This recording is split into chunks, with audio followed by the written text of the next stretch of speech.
Hello friends, आपल्या सर्वांची आवडती मालिका हळद रुसली कुंकू हसलं या मालिकेच्या आजच्या सोमवार 16 फेब्रुवारीच्या एपिसोडमध्ये एक नाही दोन नाही तर अनेक जबरदस्त ट्विस्ट आले आहेत.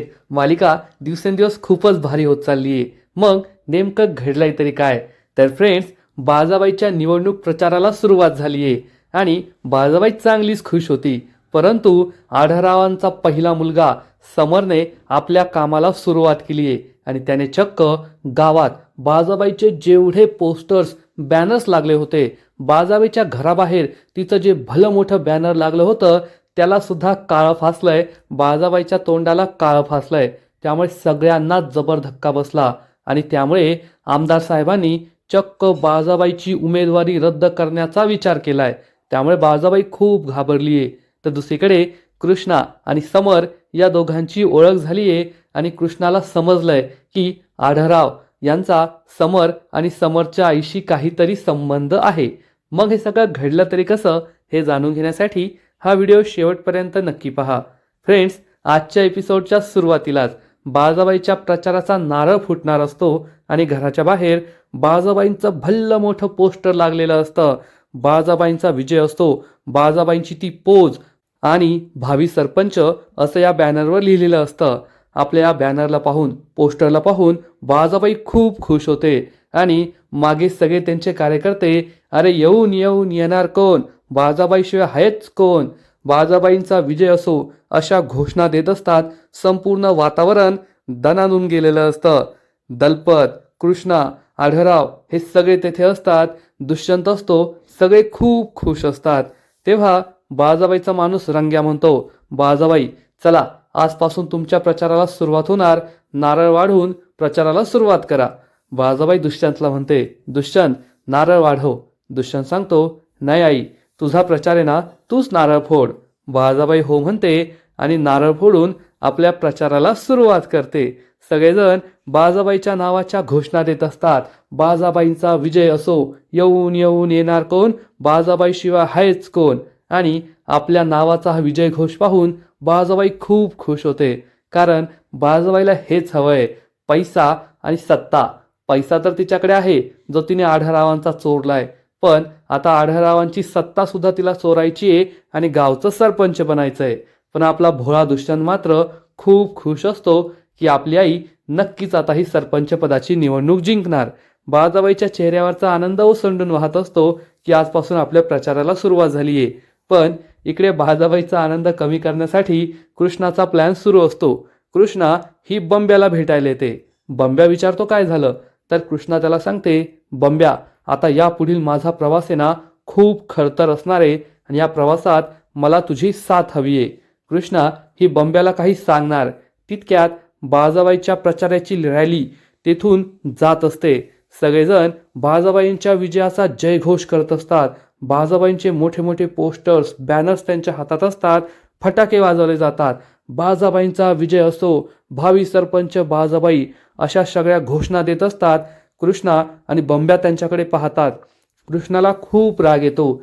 ही बाळाबाई सरपंच बनण्याची स्वप्न पाहतीये.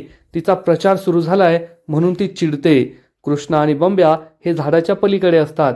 त्यामुळे बाळाबाईला ते काही दिसत नाही आणि त्यांची प्रचार रॅली तेथून निघून जाते. तेव्हा बाळाबाई बंब्याला सांगते, पाहिलंस का बंब्या, कसा राजेशाही थाट आहे. या बाईला गावची सरपंच बनायचंय आणि मी ते होऊ देणार नाही. त्यासाठी मला तुझी मदत हवी आहे. बंब्या विचारतो, तुला नेमकं काय म्हणायचंय? कृष्णा त्याला सांगते, माझा जो जुना मोबाईल होता ना, त्यात बाळाबाई विरुद्ध एक खूप महत्त्वाचा पुरावा होता, पण तो मोबाईल माझ्यापासून त्या बाळाबाईच्या माणसांनी चोरून नेलाय. तुझी सगळी माणसं कामाला लाव आणि लवकरात लवकर तो फोन मला मिळायला हवा. बंब्या म्हणतो, ठीक आहे कृष्णे, मी तो शोधण्याचा प्रयत्न करतो. तेवढ्यात एक गावकरी तेथे येतो आणि कृष्णाला सांगतो, माधव काका आणि त्यांच्या मुलात भांडण सुरू आहे, तुला बोलवलंय. कृष्णा बंब्याला म्हणते, बंब्या सांगितलेलं काम कर, मी येते. असं म्हणून कृष्णा ही माधव काकांच्या घरी जायला निघते. तर बंब्या विचार करतो कृष्णाचा मोबाईल कसा शोधायचा ते. इकडे माधव काका आणि त्यांचा मुलगा या दोघांमध्ये भांडण सुरू असतं. चक्क पोटचा लेक माधव काकाची गचंडी पकडतो आणि त्यांना म्हणत असतो, माझा हक्क मला मिळालाच पाहिजे, मी माझा हक्क तुम्हाला नाही घेऊ देणार. आणि कृष्णा अजून तेथे पोहोचलेली नसते. पण आढळरावांचा मोठा पहिला मुलगा समर मात्र आपल्या फटफटीवर त्याच दिशेने यायला निघालेला असतो. आणि इकडे माधव काका आणि त्यांच्या मुलामध्ये मोठं भांडण सुरू असतं.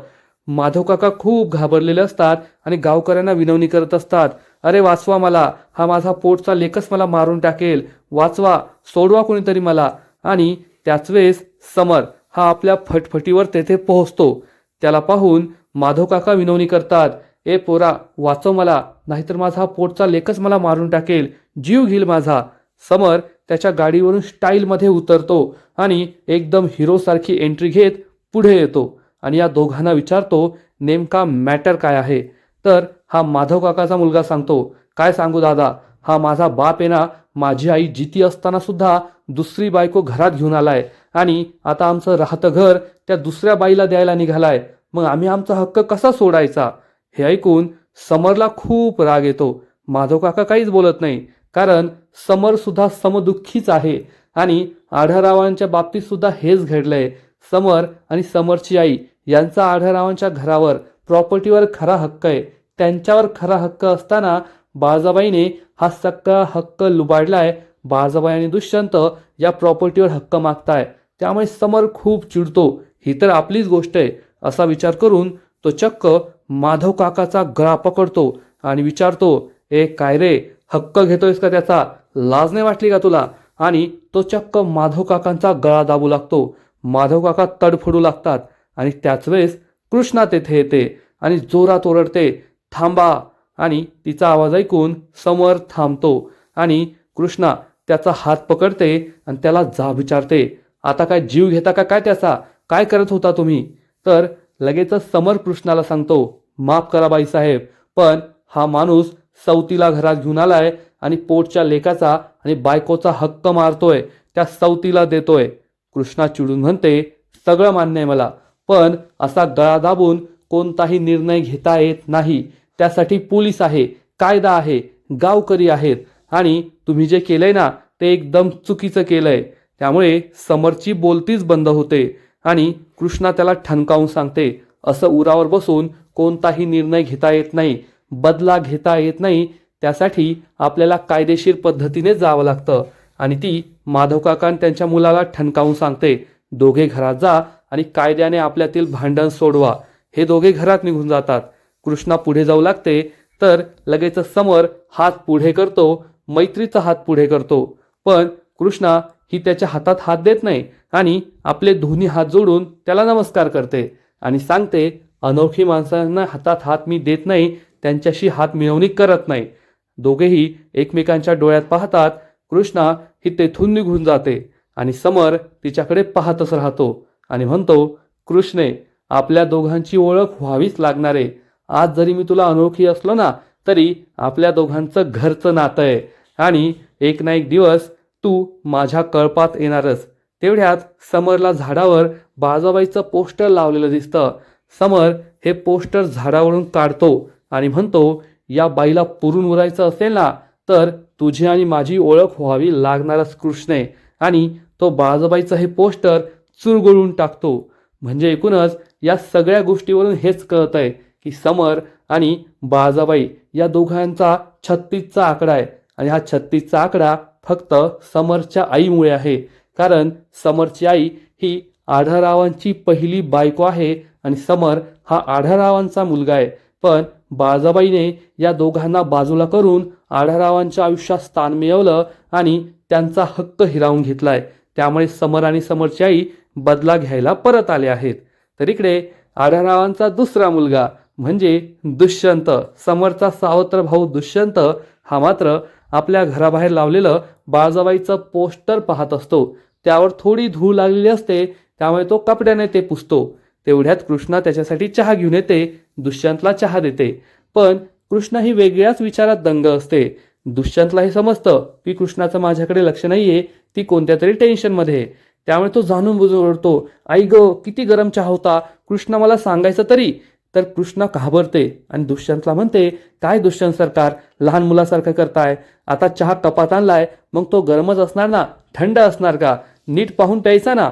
तर दुष्यंत कृष्णाला म्हणतो, कसं आहे ना, माझं पण लक्ष नव्हतं, जसं माझ्या बायकोचं लक्ष नव्हतं. माझी बायको ही अगदी माझ्यासारखीच आहे. तर कृष्णा विचारते, माझं काय लक्ष नव्हतं? दुष्यंत सांगतो, तुझं लक्ष नव्हतं ना, कसला विचार करते सांग मला. तर कृष्णा त्याला झालेला सगळा प्रकार सांगते की माधव काका आणि त्यांच्या मुलात भांडण झालं आणि तेथे एक माणूस होता, त्याने माधव काकांचा गळा पकडला. मी त्याला ओरडले आणि असं करण्यापासून थांबवलं. तर दुष्यंत कृष्णाला विचारतो, मग त्या मुलाचा एवढा काय विचार करायचा? सोडून द्यायचं. असेल कुणीतरी गावकरी, गावातली लोक भांडतच असतात, त्यात एवढं काय विचार करायचा? तू ना गावकऱ्यांचा जास्त विचार करते की कुणी भांडूच नये, कोणामध्ये वादच होऊ नये, सगळं एकदम सुखासुखी चालावं. असं नसतं होत. तर कृष्णा सांगते, अहो तसं नाहीये, मी त्या मुलाचा विचार करतीये. त्या मुलाच्या चेहऱ्यावर ना वेगळाच राग होता, बोलण्यात वेगळाच तोरा होता, म्हणजे नक्कीच त्याच्याबरोबर काहीतरी घडलेलं असेल. तर दुष्यंत कृष्णाला म्हणतो, कृष्णा ते सोड, मला आहे ना तुझ्याशी एक महत्त्वाचं बोलायचं आहे. असं म्हणून दुष्यंत चक्क कृष्णाच्या खांद्यावर आपले दोन्ही हात ठेवतो आणि तिला जवळ ओढतो. तर कृष्णा म्हणते, अहो हे काय करताय? आपण घराबाहेर आहोत, सगळे पाहतील ना. तर दुष्यंत म्हणतो, पाहू दे मग, तू माझ्या हक्काची बायको आहे. पाहिलं तर पाहिलं, स्वतःच्या बायकोला मिठी मारायला कोणाला काय घाबरायचं? आणि दुष्यंत हा कृष्णाला आणखीनच जवळ ओढतो. तर कृष्णा त्याला समजावून सांगत असते, या गोष्टी चार भिंतीच्या आत करायच्या असतात. दुष्यंत म्हणतो, हो माहितीये, चार भिंतीच्या आत, पण चार भिंतीच्या आतही तू कुठे काय करू देतेस, त्यामुळे येथे सगळं करूया. असं म्हणून तो कृष्णाला खूप जवळ घेतो. कृष्णा चांगलीच लाजते आणि तिची एकच कॅसेट सुरू असते, कुणी येईल, कुणी पाहिलं तर काय म्हणेल. पण दुष्यंत त्याचं काही ऐकत नाही. आणि तेवढ्यात त्यांना घोषणा ऐकू येतात, अरे येऊन येऊन येणार कोण, बाळजाबाईशिवाय आहेच कोण. आणि त्यांना समजतं की बाळजाबाईंची रॅली घरी परत आली आहे. दुष्यंत कृष्णाला सांगतो, कृष्णा जाऊन औक्षणाचं ताट घेऊन ये. आज आईची पहिली प्रचार सभा होती ना, आईचं मस्त औक्षण करूया, तिला ओवाळूया. कृष्णाला खूप राग येतो, पण ती दुष्यंतला नाराज नाही करू शकत. त्यामुळे ती काही न बोलता औक्षणाचं ताट घ्यायला घरात जाते आणि बाळजाबाई आपल्या सगळ्या कार्यकर्त्यांबरोबर तेथे येते. आणि तेवढ्यात कृष्णा सुद्धा औक्षणाचं ताट घेऊन येते. त्यामुळे बाळजाबाईला खूप आनंद होतो. बाळजाबाई कृष्णाकडे पाहते आणि म्हणते, कृष्णे, मी त्याच दिवसाची वाट पाहतीये जेव्हा मला सरपंच पदाचा गुलाल लागलेला असेल, माझा विजय झालेला असेल आणि तू असंच औक्षणाचं ताट घेऊन मला ओवाळायला येशील. कृष्णा सांगते, हो बाळजाबाई, मी सुद्धा त्याच दिवसाची वाट पाहतीये. आता फक्त 12 दिवस राहिले आहेत. तर सगळ्यांनाच आश्चर्य वाटतं. दलपत म्हणतो, ओ सुनबाई, 12 दिवसांनी तर अर्ज भरायचा आहे, पण अजून मतदान व्हायला, रिझल्ट लागायला खूप दिवस बाकी आहेत. पण कृष्णा उत्तर देते, नाही काका, अजून फक्त 12 दिवसच बाकी आहेत. 12 दिवसातच रिझल्ट लागणार आहे. त्यामुळे सगळ्यांनाच धक्का बसतो. बाळजाबाईला समजतं की कृष्णा त्या 12 दिवसांबद्दल बोलतीये जेव्हा माझं सत्य ती संपूर्ण जगासमोर आणणार आहे. तर दुष्यंत विचारतो, कृष्णा असं काय बोलतीये? आणि बाळजाबाई सुद्धा चिडते आणि कृष्णाला जाब विचारते, 12 दिवसात तू काय करणार आहे? काय तुझ्या मनात? स्पष्ट बोल, अशी कोडी नको करू. तर कृष्णा सांगते, ओ बाळजाबाई, तुम्हाला कळत कसं नाहीये? 12 दिवसानंतर तुम्ही अर्ज भरणार आणि तुम्ही गावासाठी इतकी चांगली चांगली कामं केली आहेत की ती संपूर्ण गावासमोर येतील. आणि मग तुम्ही अर्ज भरला काय आणि निवडणूक झाली काय, शेवटी तुम्ही जिंकणार ना. म्हणून मी असं म्हणते. तेव्हा कुठे दुष्यंतला बरं वाटतं, पण बाळजाबाईला समजतं की फक्त दुष्यंत समोरही नाटकं करतीये. आणि मग कृष्णा बाळजाबाईला ओवाळते, बाळजाबाईला कुंकू लावते आणि तिचाच विजय होईल असं सगळ्यांसमोर म्हणते. त्यामुळे दुष्यंत खुश असतो. पण कृष्णा बाळजाबाईला हळूच आवाजात सांगते, फक्त 12 दिवस, 12 दिवसात तुमचा मी कसा निकाल लावते ना ते पाहतच राहा. बाळजाबाई सुद्धा चिडते आणि म्हणते, पाहूया ना 12 दिवसात तू काय दिवे, काय मशाली लावते ते. आणि या दोघीही एकमेकींकडे रागारागाने पाहतात, एकमेकींना चांगलं टशन देतात. आणि बाळजाबाईचे कार्यकर्ते जोर जोरात, येऊन येऊन येणार कोण, बाळजाबाईशिवाय आहेच कोण, बाळजाबाईंचा विजय असो, अशा घोषणा देत असतात. पाहता पाहता रात्र होते आणि बाळजाबाई ही घराबाहेर अंगणात असते. ती आपल्या माणसाला कॉल करते आणि सांगते, ए नालायका, झालं की नाही, शोधला की नाही कृष्णाचा मोबाईल? तर हा माणूस सांगतो, नाही बाळजाबाई, फोन नाही सापडला. बाळजाबाई खूप चिडते आणि त्याला जाब विचारते, काय रे, एक साधा फोन तुम्हाला शोधता येत नाही का? फोन माझ्याकडे नाहीये, तुमच्याकडे नाहीये, त्या कृष्णाकडे नाहीये, मग फोन गेला तरी कोठे? फोन लवकरात लवकर शोधायचा. जर तो फोन कृष्णाच्या हाती लागला ना तर तुमच्या सकट मी तुमच्या फोनला कुठे गायब करेल ना तुम्हाला सुद्धा कळायचं नाही. शोधा लवकर. हा माणूस खूप घाबरतो आणि ठीक आहे बाळजाबाई असं म्हणून फोन कट करतो. बाळजाबाई खूप चिडलेली असते. फोन कोठे असेल, कोणाच्या हाती लागला असेल, सापडेल की नाही हाच प्रश्न बाळजाबाईला पडतो आणि ती घरात निघून जाते. पण कृष्णाने बाळजाबाईचं हे सगळं बोलणे ऐकलेलं असतं आणि कृष्णाचा जो गैरसमज झाला होता की फोन बाळजाबाईंच्या माणसांकडे तो दूर होतो. कृष्णा विचार करते फोन माझ्याकडे नाहीये, बाळजाबाईकडे नाहीये, बाळजाबाईच्या माणसांकडे नाहीये. याचा अर्थ बाळजाबाईच्या हाती तो फोन लागलेला नाहीये आणि अजूनही माझी संधी गेलेली नाहीये. तो फोन जर मला सापडला ना तर मला बाळजाबाईचं सत्य सगळ्यांसमोर आणता येईल असा विचार करून कृष्णा खूप खुश होते. तर इकडे समर आपल्या घरी पोहोचतो तेव्हा त्याला दिसतं की त्याची आई ही जेवणासाठी त्याची वाट पाहतीये. तिने जेवणाची ताटं वाढून ठेवलीये. समर आईजवळ येतो आणि प्रेमाने तिला जवळ घेतो आणि विचारतो, काय गाई, तुला किती वेळ सांगितलंय, मला यायला उशीर झाला ना तर माझी वाट नको पाहत बसू, तू जेवण करून घ्यायचा, पण तू काही ऐकत नाही. तर आई प्रेमाने त्याला जवळ घेते, त्याच्या चेहऱ्यावरून हात फिरवते आणि म्हणते, अरे माझ्या बछड्या, तुझ्याशिवाय मी कशी जेवणार, कारण तूच तर माझ्या आयुष्यातील सगळ्यात मोठी आणि एकमेव संपत्ती आहेस. खरंच फ्रेंड्स, समर आणि समरची आई यांचं नातं तर आपल्याला कळालंय. समरची आई ही आढळरावांची पहिली बायको आहे आणि समर हा आढळरावांचा मुलगा आहे आणि त्यांना स्वतःच्याच घरापासून इतकं दूर जावं लागलंय, स्वतःच्या प्रेमाच्या माणसांपासून दूर जावं लागलंय. त्यामुळे समरच्या आईसाठी आता फक्त समर हा एकमेव आशेचा किरण आहे, जगण्याचं कारण आहे. आणि मग समर हा जेवायला काय असं विचारतो. आईने समरच्या आवडीची भाजी बनवलेली असते त्यामुळे समर खूप खुश होतो आणि मग हे दोघे एकमेकांना घास भरवतात, जेवण करू लागतात. समरची आई त्याला विचारते, कृष्णाची आणि तुझी भेट झाली का. समरला आठवतं की आज गावात काय घडलं होतं आणि कृष्णाने माझ्याबरोबर हात मिळवणी करायला नकार दिला होता. अनोळखी माणसांशी मी हात मिळवत नाही असं ती म्हणाली होती. आणि समर झालेला सगळा प्रकार आईला सांगतो. कृष्णा आणि माझी भेट झाली पण तिने माझ्याशी हात मिळवायला नकार दिला. तर समरची आई सांगते, मग आता कसं होणार. समर तिला समजावून सांगतो, अगं आई कशाला टेन्शन घेते, अजून तर फक्त सुरुवात आहे, अजून आपला खूप पुढे जायचंय आणि आज ना उद्या कृष्णा आपल्या कळपात नक्की येणार, तू काळजी करू नको. समरची आई चिडते आणि म्हणते, समर मी मागील 20-26 वर्षांपासून खूप मोठी तपश्चर्या केली आहे. मला माझा सूड हवाय.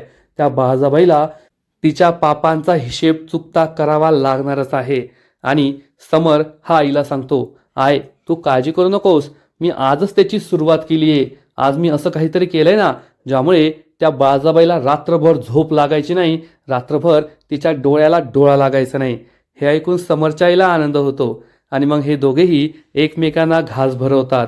फ्रेंड्स, खरंच हे जे समर आणि समरच्या आईचं कॅरेक्टर इंट्रोड्यूस केलंय ना त्यामुळे मालिकेची रंगत खूप वाढली आहे, एवढं मात्र नक्की मालिकेला पाहायला मजा येते. आणि इकडे मैनावती ही घराबाहेर तिच्या मैत्रिणीशी फोनवर बोलत असते आणि सांगते, हो ना मला सुद्धा यायचं होतं पण काय सांगू, त्या बाळजाबाईचा निवडणुकीचा प्रचार सुरू झालाय ना त्यामुळे जमलंच नाही.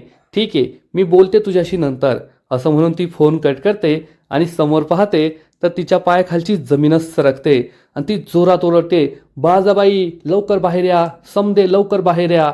घरातील सगळे बाहेर येतात. बाळजाबाई, कृष्णा, दुष्यंत, दलपत, तर त्यांना जबर धक्काच बसतो कारण घराबाहेर जे बाळजाबाईचं भलं मोठं पोस्टर बॅनर लावलेलं असतं ना त्यावर कुणीतरी काळं फासलेलं असतं, बाळजाबाईचं तोंड काळं केलेलं असतं आणि हे पाहून सगळ्यांनाच जबर धक्का बसतो. काय बोलावं हे कोणालाच कळत नाही. तेवढ्यात जयकांत धावत पळत येतो आणि म्हणतो, बरं झालं काकी साहेब तुम्ही बाहेर आहे, गावातील सगळ्या पोस्टर बॅनरवर कुणीतरी काळं फासलंय, तुमचं तोंड काळं केलंय. त्यामुळे बाळजाबाई खूप चिडते. दुष्यंतला सुद्धा राग येतो की कोणाची एवढी हिंमत झाली की चक्क बाळजाबाईच्या पोस्टरला काळं फासलंय. त्यामुळे हे दोघे खूप चिडतात. तर कृष्णाला प्रश्न पडतो, हे सगळं कुणी केलं असेल, कोण बाळजाबाईच्या वाईटावर टपलंय. आणि आजचा एपिसोड येथेच संपतो. फ्रेंड्स, खरंच हळद रुसली कुंकू हसलं ही मालिका आता दिवसेंदिवस खूपच इंटरेस्टिंग होत चालली आहे. समरच्या आईच्या एंट्रीमुळे मालिकेत नवीन रंगत आली आहे. तर हा जो निवडणूक प्रचाराचा ट्रॅक सुरू झालाय तो पाहायला सुद्धा मजा येते, एवढं मात्र नक्की. आजचा एपिसोड तर भारी होता, पण या मालिकेचा पुढील एपिसोड आणखीन भारी असणारे, आणखीन मोठा ट्विस्ट या मालिकेत येणारे. फ्रेंड्स, पुढील एपिसोडमध्ये आपण पाहू की कृष्णा आणि समर या दोघांची पुन्हा एकदा भेट होणार आणि या भेटीत मात्र दोघे एकमेकांची ओळख करून देतील. समर स्वतःचं नाव सांगेल आणि त्यानंतर मग कृष्णा ही सुद्धा आपली ओळख करून देईल. त्यामुळे समरला खूप आनंद होईल आणि तो म्हणेल, कृष्णे, आज आपली ओळख झाली आहे, आता हळूहळू तू आमच्या गोटात येते की नाही ते पाहत राहा. आणि इकडे बाळजाबाईच्या पोस्टरला कुणीतरी काळं फासलंय ही बातमी चक्क आमदार साहेबांपर्यंत पोहोचणार आणि आमदार साहेब हे बाळजाबाईला फोन करून जाब विचारतील, बाळजाबाई, तुमच्या गावात काय चाललंय? तुमच्या पोस्टरला कोणीतरी काळं फासलंय. याचा अर्थ गावात तुमच्या विरुद्ध वातावरण आहे आणि जर ही गोष्ट हायकमांडपर्यंत पोहोचली तर तुमचं नाव, तुमचा उमेदवारी अर्ज आम्ही बाद सुद्धा करू शकतो. ऐन वेळेला आम्हाला दुसरा उमेदवार द्यावा लागेल. हे ऐकून बाळजाबाईच्या पायाखालची जमीनच सरकणार, कारण गावची सरपंच होणं हे बाळजाबाईचं स्वप्न आहे आणि जर बाळजाबाईची उमेदवारी तिला मागे घ्यावी लागली, पक्षाने दुसरा उमेदवार दिला तर बाळजाबाईचं काही खरं नाही. त्यामुळे ती खूप घाबरणार. ती घरातील सगळ्यांना ही गोष्ट सांगेल, पण दुष्यंत मात्र या गोष्टीचा पॉझिटिव्ह विचार करेल आणि तो बाळजाबाईला सांगेल, आई, तू काय टेन्शन घेतीयस? उलट या गोष्टीचा आपण फायदा करून घ्यायला हवा.